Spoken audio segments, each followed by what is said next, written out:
विद्यार्थियों और साथियों, नमस्कार। आज मैं गोस्वामी तुलसीदास जी की कवितावली पुस्तक के एक सवैया लेकर आया हूं।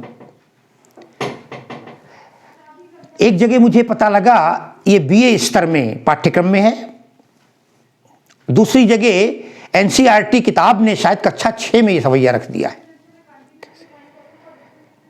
खैर, आपका जिस क्लास में है आप देखें। कवितावली गोस्वामी जी की एक पुस्तक है जिसकी भाषा अवधी है, इसलिए अवधी भाषा ध्यान रखिएगा, और सवैया छंद, ये दो चीजें आपको बता दी हैं। प्रसंग उस समय का है वन मार्ग में। वन मार्ग, भगवान राम को 14 वर्ष का वनवास हुआ था। मैं थोड़ा साधारण अर्थ को ले रहा हूं। उनके साथ उनके अनुज छोटे भाई लक्ष्मण और भगवान राम की पत्नी सीता साथ गई थी। पहले भगवान केवल वनवास तो केवल राम को हुआ था, लेकिन भाई का प्रेम, पत्नी की जिद के कारण ये तीनों लोग वनवास गए, जबकि कैकेयी ने केवल राम का वनवास मांगा था। 14 वर्ष राम वनवासी गए। राम ने समझाया सीता को, तुम मत चलो, राजकुमारी हो, मायके से, यहां राजवधू हो, कभी काम नहीं किया है, जंगल में अनेक प्रकार के कष्ट होंगे। मगर सीता नहीं मानी। राम ने कहा चल नहीं पाओगी, थक जाओगी, नंगे पैर, कांटे लगेंगे। सीता ने कहा कुछ नहीं होगा। वायदा करके आई थी कि मोहि मग चलत न हुई है हारी। मानस में लिखते हैं गोस्वामी जी, मुझे रास्ते में चलने में मैं हारूंगी नहीं। अरे छिन छिन चरण सरोज निहारी, अरे मैं तो आपके चरणों को देखती रहूंगी कि आपके चरणों में थकावट तो नहीं आ गई है। सबही भांति प्रिय सेवा करी हो, मैं प्रत्येक प्रकार से आपकी सेवा करूंगी। और मार्ग जनित सकल श्रम हरि हो। मार्ग जनित का मतलब रास्ते में उत्पन्न होने वाले तमाम कष्टों को दूर करती जाऊंगी। लंबे चौड़े वादे कर लिए। अरे वादे करने में क्या रखा है, कहने में क्या रखा है, नेताओं की तरह कुछ भी वादा कर लो, लेकिन पूरा करना दिक्कत होती है ना। सीता कोमलांगी हैं, थोड़ी दूर चली। गोस्वामी जी लिखते हैं, पुरते निकसी रघुबीर बधू, और धरि धीर दये मग में डग दोए। झलकी भरी बालकनी जल की, पुट सूख गए मधुराधर वे। और फिर बूझती है चलनो अब केतिक, अरे पर्ण कुटी करी हो किति हुए। और तिय की लखी आतुर तापिय की, अखियां अति चारु चली जल चुए। ध्यान दीजिएगा, पुरते निकसी रघुबीर बधू। गोस्वामी जी लिखते हैं पुरते निकसी, पुर कहते हैं गांव को। आपने तमाम सुने होंगे, पुर स्थान के साथ लगा देते हैं। अरे मैं कानपुर का हूं, कानपुर, रामपुर, सीतापुर, गोरखपुर, जौनपुर, एक लंबी लाइन है ना, हर जगह मिलते हैं पुर। अयोध्या की बात थी, इन्होंने पुर कह दिया।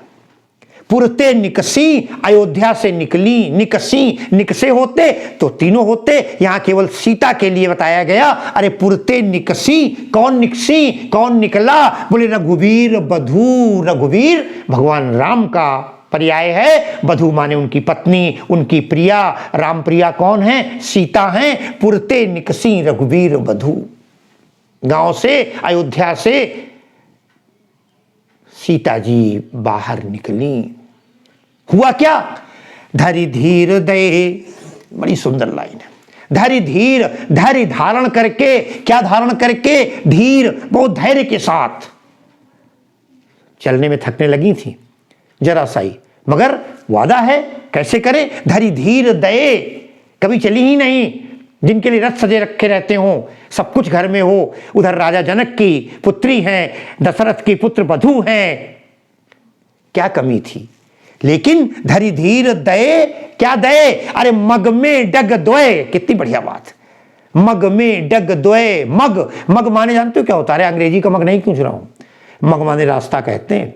मग में, रास्ते में, डग माने पैर, डग द्वय ये मैंने दाल में हलंत लगाई है, तमाम बच्चे पढ़ते थे। जब मुझे याद है कभी 11वीं में मैंने पढ़ाया था, जब पाठ्यक्रम में हुआ करता था तो दवय कहते थे, दवय दवय नहीं है, द्वय, दा आधी है, दा में आधी दा और वह पूरा है द्वय, द्वय माने दो, जैसे द्वितीय लिखते हैं ना, द्वितीय द्वा, ये द्वितीय, उसी प्रकार दा में ये वाह है द्वय, इस तरह भी कर सकते हैं आप इसको, द्वय।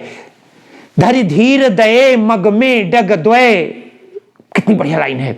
बड़े धैर्य के साथ, संघर्ष के साथ, परिश्रम के साथ, धीरज रखे हुए, मन में पूरी तरीके से कटिबद्ध होते हुए, धरि धीर दये, दये माने रखे, मग में डग द्वय, मग माने रास्ते में इस प्रकार चली, डग द्वय दो पैर रखे। साथियों ये मुहावरा है, दो पैर, ऐसा ना आप मान लीजिएगा कि एक पैर और ये दो पैर, ऐसा नहीं है। मग में डग द्वय माने थोड़ी दूर चली, कहने का आशय है अरे लंबी जर्नी करनी है, जंगल तक जाना है, पता नहीं राम कहां रुकेंगे, पूरे भारत का भ्रमण किया है उन्होंने, तो कहते हैं धरि धीर दये मग में डग द्वय, धरि धीर में अनुप्रास हो जाएगा, है ना, मग में डग द्वय, फिर क्या होता है, दो पैर रखे अर्थात थोड़ी दूर चली।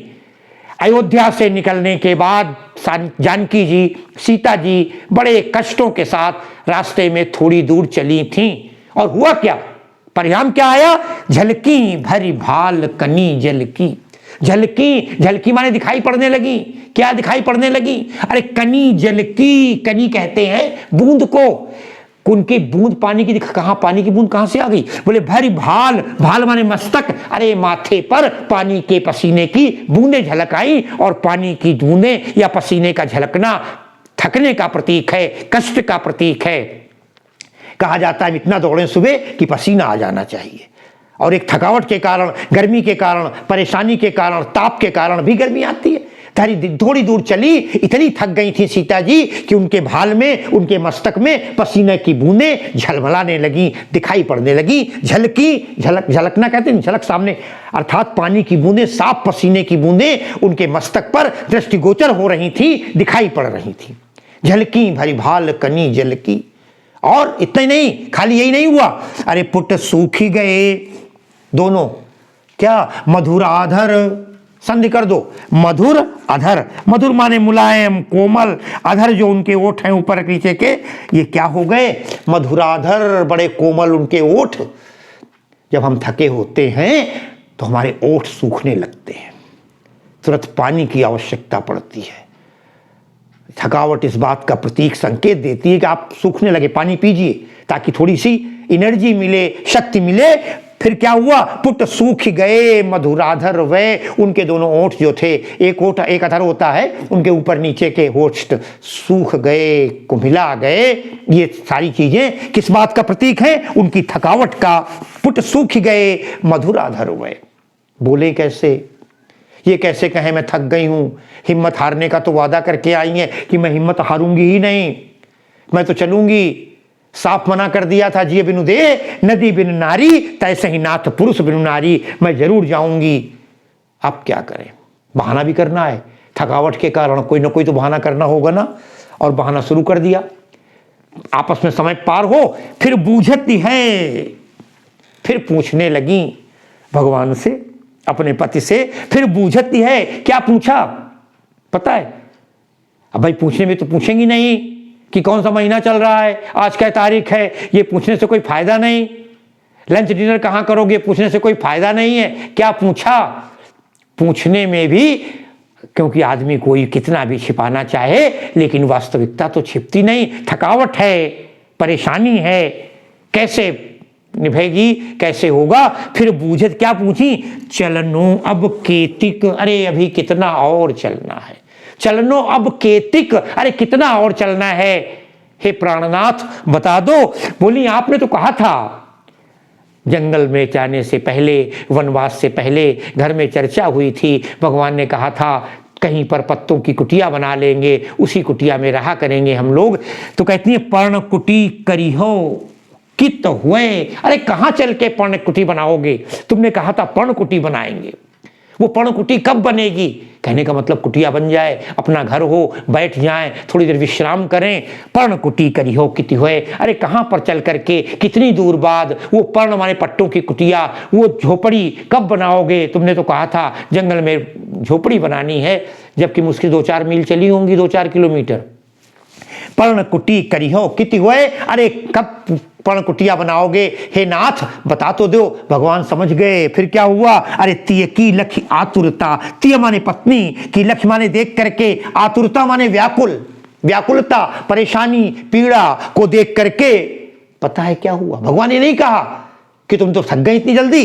पिय की, पिय माने पति की आंखियां, जो भगवान राम की आंखें थीं, अति चारु, जो बहुत सुंदर आंखें थीं, भगवान राम की जो नेत्र राजीव लोचन कहलाते थे, उन राजीव लोचन नेत्रों में पता है क्या हुआ? अखियां अति चारु, चली जल चोए, चली बहने लगी, जल चोए, जल चूने लगा, पानी गिरने लगा उन आंखों से।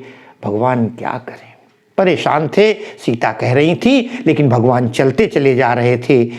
और भगवान कहाँ रुकें? तब तक सीता ने फिर एक बहाना कर दिया, बोली प्यास लग रही है, लक्ष्मण को पानी लाने को भेज देते हैं। भगवान ने कहा ठीक है लक्ष्मण। बोली अगर इसी बहाने जाएंगे पानी लेने तो कुछ देर भगवान बैठ जाएंगे एक जगह पर कि चलो जब तक पानी आएगा। किंतु भगवान ने लक्ष्मण को तो पानी लाने को भेज दिया और अब सीता और राम चलते जा रहे थे। सीता जी परेशान थी। फिर सीता जी ने बहाना दोबारा किया कि क्यों चल रहे हो? भगवान ने कहा क्यों, चलना तो है ही।